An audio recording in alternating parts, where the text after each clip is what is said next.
Hi, this is Betty from My Busy Beehive, and I'm back with my ephemera challenge today. And today I'm going to make some pockets.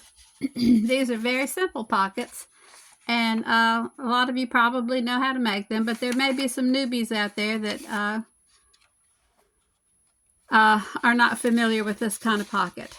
When I make these, I just tear out several sheets from an old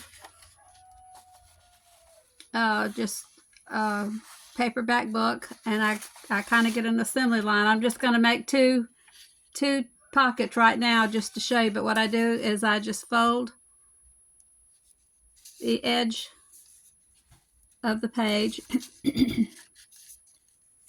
I fold several edges, just maybe about 1/4 of an inch, usually where it says the name at the top of the page or the person's the author's name. But anyway, I just go down and I just fold several pages, and then I take the end of the page and I put it to the edge of the inside that fold, and I just fold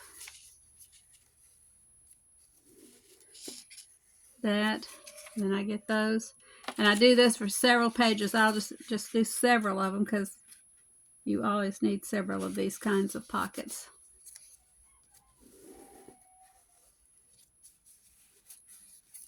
Okay.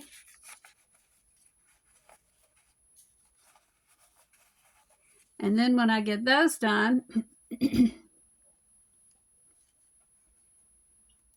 I take my glue, and you can do it two ways. You can do this flap on the outside, or you can do it on the inside of the pocket. It doesn't matter. I'll do them on the inside. You can just put just a little bit of glue along this edge right here and lay it down.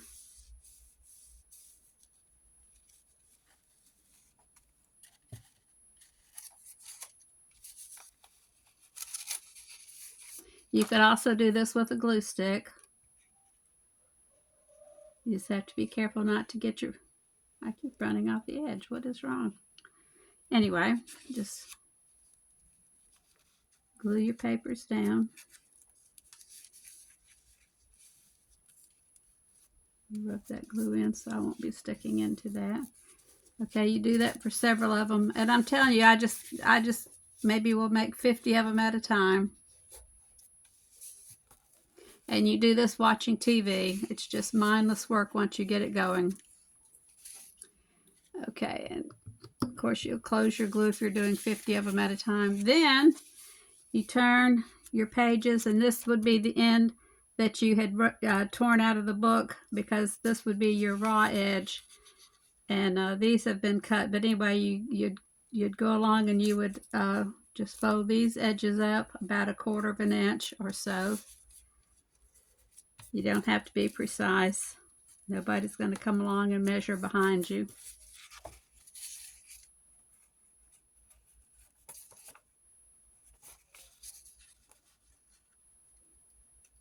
These book pages that I'm working with right here have been cut for some reason. I don't know why I've cut them, but anyway, doesn't matter.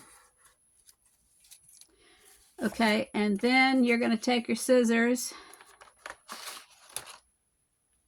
and this is what makes it easier for me, is I just kind of cut a little wedge off each side from the fold line. And the side closest on the inside of the fold line, you just cut that part off. And that just takes away the bulk. And you can go along and do that on each one of them. Just cut the wedge off. Cut the wedge off. And then cut the one closest on the inside, just cut it off. All right, and then after you've done that, You come back and take your glue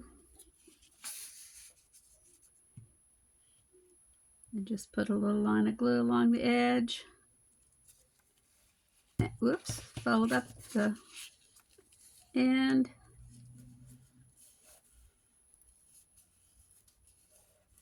And you have got yourself a little pocket. And this is just a simple little pocket. This is about the most basic pocket you can make.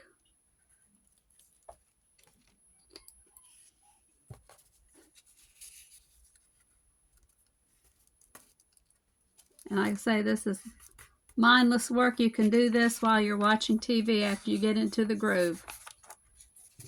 That's the most mindless little pocket you can make.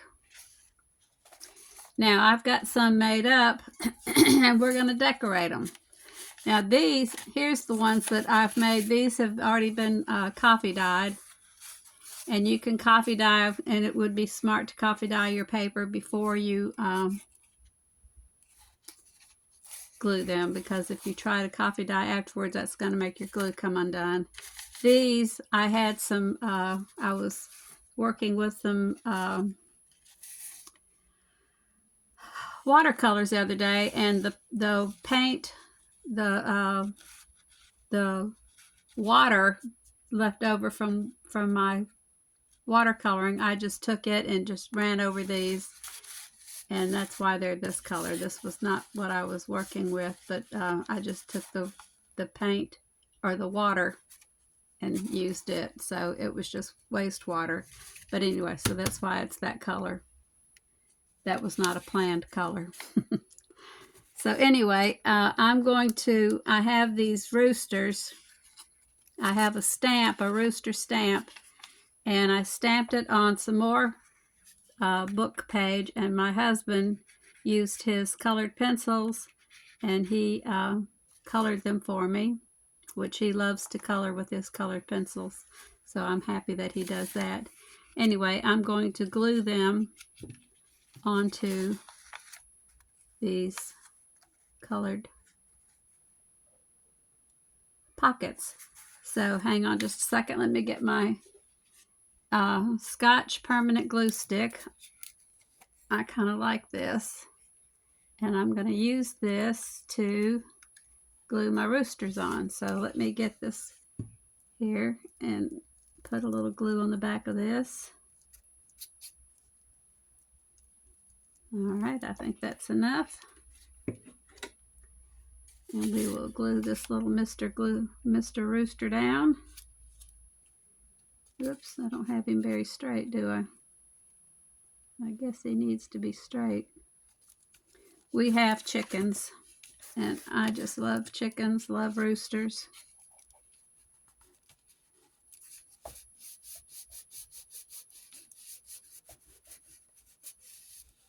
Although we've got some that we want to get rid of. I've got some silky bantams I want to get rid of. That doesn't look like it wants to stick right there real very good. So let me... Nope. For some reason, I don't know. We'll get out the liquid glue and put some liquid glue right there. Sometimes you have to use different kinds of glues. I believe that's going to do the trick. Okay. Get out the big guns. There's always another way. But anyway, so that's one pocket with a rooster on it. So we'll try it again.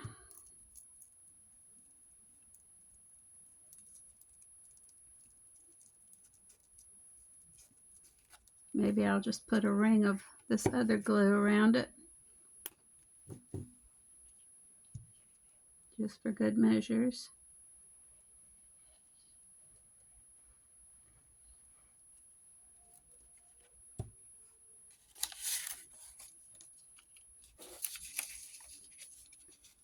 You know, I bet I'm not even in the...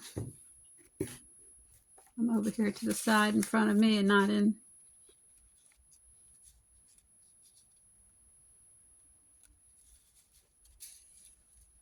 There we go. I like black Australorp chickens. I like Buff Orpington chickens. Well, of course, Rhode Island Reds.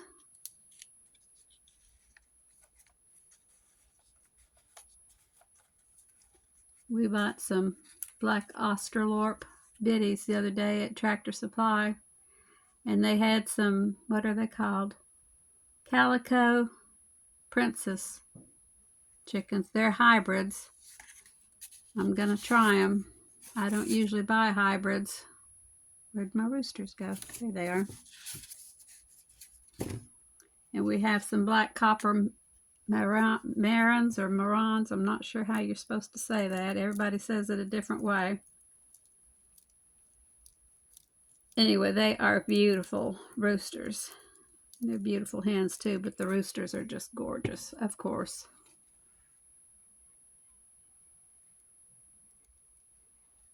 And people always say, oh, your roosters crow all the time. And I thought, well, you know, you talk all the time, so they have a right to talk and crow all the time. They don't just crow in the morning. They want to talk during the daytime too. People think they just crow in the morning when it's time to get up, but no, they crow all day. They want to talk all day. They enjoy talking.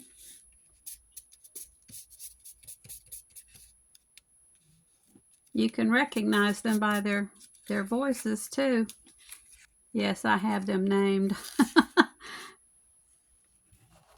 We have one I call Cornflake because he reminds me of the rooster on the cornflake box.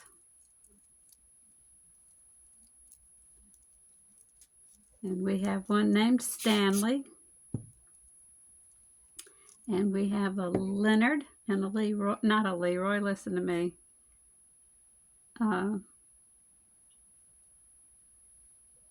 We have Elliot.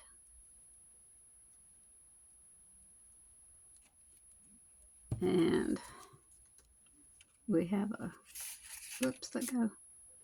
We have a Cooper.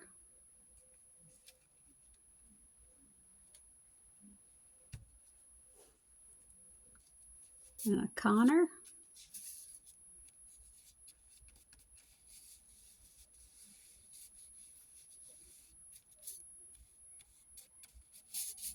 And we have a Duncan.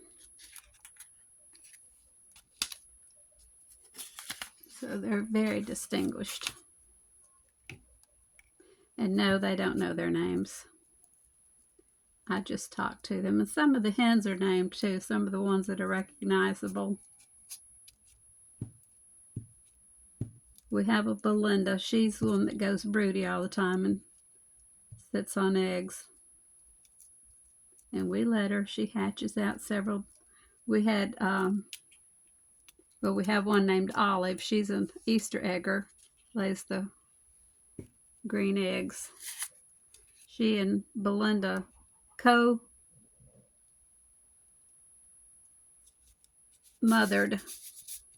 a group of eggs one time. They sat on the same nest and hatched out biddies at the same time, which was very odd for them to do that.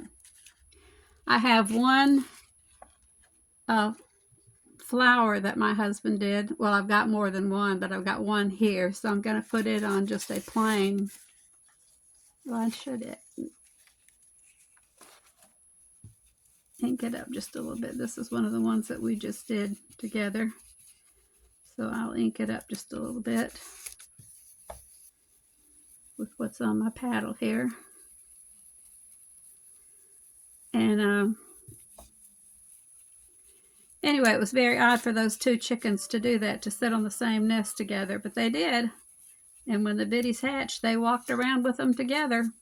It was very odd, but it was all successful. All the little biddies lived, and they all grew up together, and everybody was happy, and we were happy. I think they raised 7 together. They all walked around. So it was very nice.